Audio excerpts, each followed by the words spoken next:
rural area táwọn àgbẹ̀ ti ń ṣayé tó ti ń jẹun.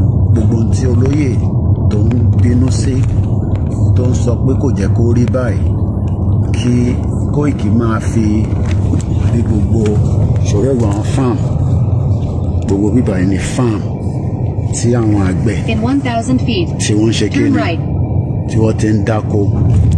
Tọ́ba wá dáko, Fúlàní kan wá jẹ oko yẹn. Bọ̀ ní àbá títọ́dọ̀ tiwa ṣe ni gbogbo àbá yẹn wọ́n ti sọ di ibi tí wọ́n ń jẹ oko wa. Wọ́n wá jẹ́ ká rí nǹkan gbìn mọ́. Gbogbo eléyìí ló ń ba olóyè àti bàbá Kítóyè ló ń bà wọ́n nínú jẹ́ pé àsìkò tó kí ọmọ Yorùbá béèrè fún òmìnira tiwọn.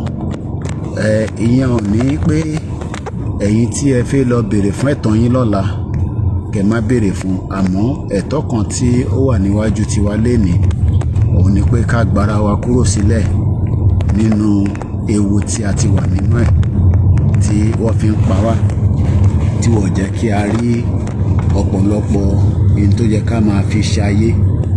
So mo tún kìlọ̀ fún wa lẹ́ẹ̀kan sí pé àsìkò tí ó jẹ́ kí gbogbo wa jáde ní 2021, 22, 23 ọ̀pọ̀lọpọ̀ àwọn ọmọ Yorùbá ní àwọn fẹ́ lọ ṣe ìdìbò.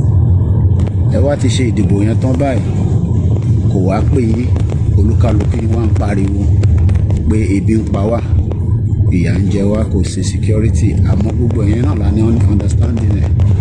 Bọ̀tí nǹkan tá a lè ṣe náà lè ṣe ni pé ká wá jọ jókòó ìjókòó àlàáfíà, ká béèrè lọ́wọ́ President Bọ́lá Tinubu pé àwa àti ìlú tó ń pè ní Nàìjíríà àfijọ́ ṣe mọ́, àwa fi yọra wa kúrò nínú ẹ̀. Ìyẹn gbọ́dọ̀ mú ìjà wá.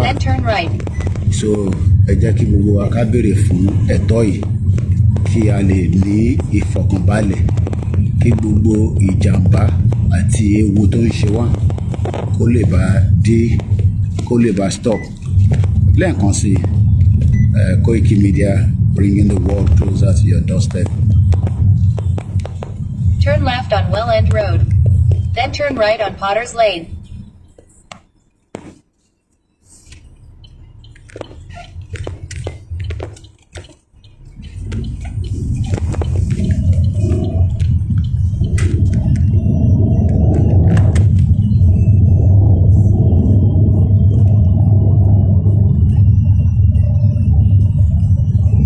Turn right, then turn right on Potter's Lane.